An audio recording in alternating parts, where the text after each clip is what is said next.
Sekarang kita mulai berfokus pada pembahasan perlakuan akuntansi untuk leasing. Topik yang kita akan bahas adalah pertama terkait dengan penilaian leasing yang berhubungan dengan liabilitas dan aset.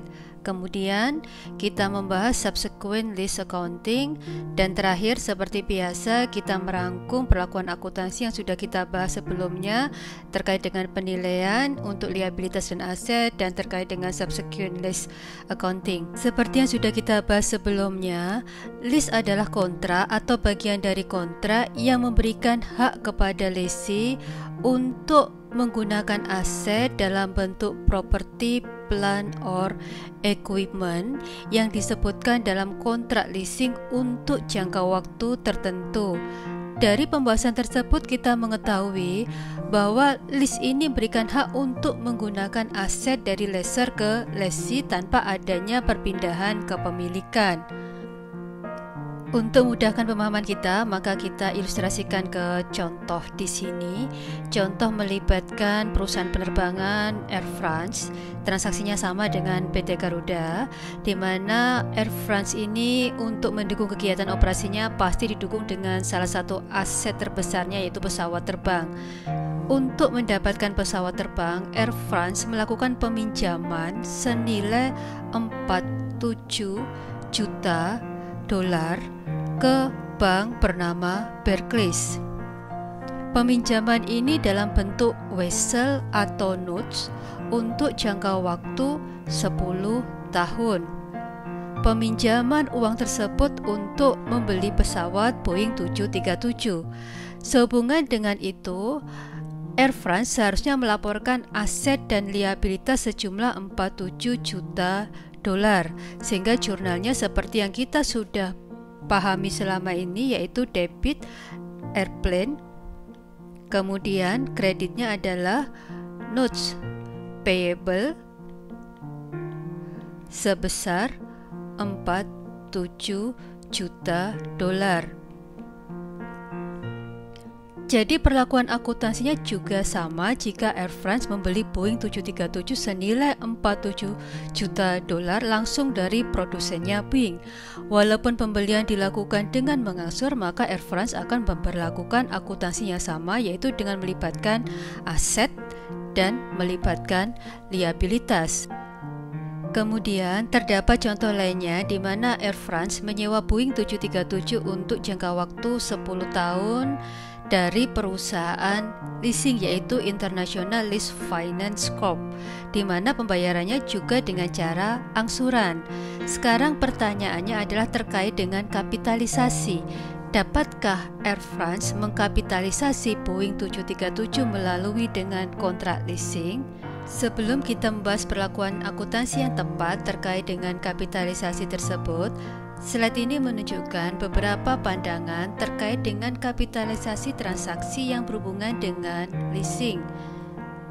Di poin pertama dapat kita lihat bahwa aset yang dileasingkan tidak boleh dikapitalisasi. Hal ini disebabkan karena Air France tidak memiliki Boeing 737 tersebut. Leasing ini kemudian dianggap sebagai executory contract. Executory contract merupakan kontrak yang belum sepenuhnya diselesaikan. Kontrak ini menunjukkan bahwa kedua belah pihak masih memiliki kewajiban yang belum diselesaikan, atau dengan kata lain, penyelesaian kewajiban masih berjalan. Kemudian di poin kedua kita bisa melihat bahwa perusahaan dapat mengkapitalisasi leasing yang memiliki transaksi mirip dengan pembelian angsuran. Pandangan ini berangkat dari perusahaan seharusnya melaporkan transaksi sesuai dengan substansi ekonomi.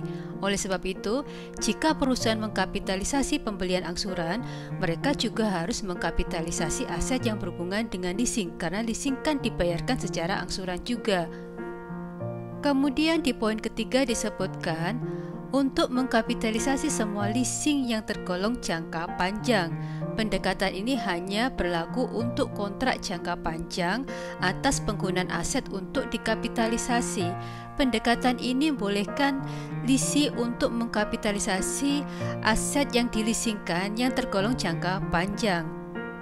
Di poin terakhir menyatakan kapitalisasi hanya dapat dilakukan untuk jenis kontrak leasing yang non-cancelable.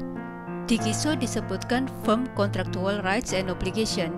Firm di sini berarti sangat kecil kemungkinannya kedua belah pihak untuk mengganti atau melanggar kontrak. Jadi dapat kita ketahui terdapat 4 pandangan untuk kapitalisasi aset leasing. Nah, bagaimana dengan ASP dan standar akuntansi keuangan? ASP mewajibkan agar lisi atau pihak penyewa mengkapitalisasi semua aset yang disewakan, kecuali untuk leasing yang memiliki jangka waktu kurang dari 1 tahun atau untuk leasing yang bernilai kurang dari $5.000. Hal ini berarti hak untuk menggunakan aset yang diatur dalam kontrak leasing bisa diakui sebagai aset oleh lisi. Lalu lisi juga harus mengakui adanya liabilitas atas pembayaran yang dia lakukan sehubungan dengan leasing. Sehubungan dengan itu, Air France akan melaporkan leasing di aset sebagai right of use asset. Dalam hal ini, right of use airplane dilaporkan di posisi keuangan. Air France juga akan mengakui adanya liabilitas atas kewajiban pembayaran secara angsuran ke lessor. Pengakuan aset dan liabilitas ini sesuai dengan rangka konseptual terkait dengan definisi aset dan liabilitas. Aset merupakan sumber daya yang dikendalikan oleh entitas sebagai dampak dari transaksi di masa lalu dan diharapkan dapat menghasilkan manfaat ekonomi di masa depan. Liabilitas merupakan kewajiban saat ini dari peristiwa atau transaksi masa lalu, dan penyelesaian kewajiban tersebut akan menyebabkan adanya aset yang keluar atau aset outflow dari entitas. Kita kembali ke contoh Air France.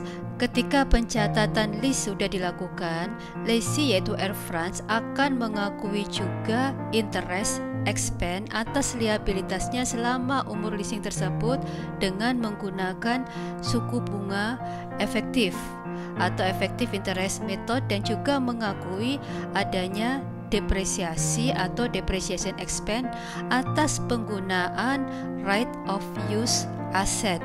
Perlakuan akuntansi ini disebut sebagai finance lease method. Metode ini diaplikasikan untuk jenis leasing yang berhubungan dengan pembelian aset atau kondisi lain di mana lessee memiliki kendali untuk menggunakan aset yang disewakan tersebut. Pada akhir masa leasing, lessee harus mengembalikan aset ke lessor dan lessor dapat menyewakan aset tersebut ke pihak lain. Dalam situasi ini, seperti yang sudah kita bahas sebelumnya, transaksi leasing hanya memberikan hak untuk menggunakan, bukan untuk memiliki aset.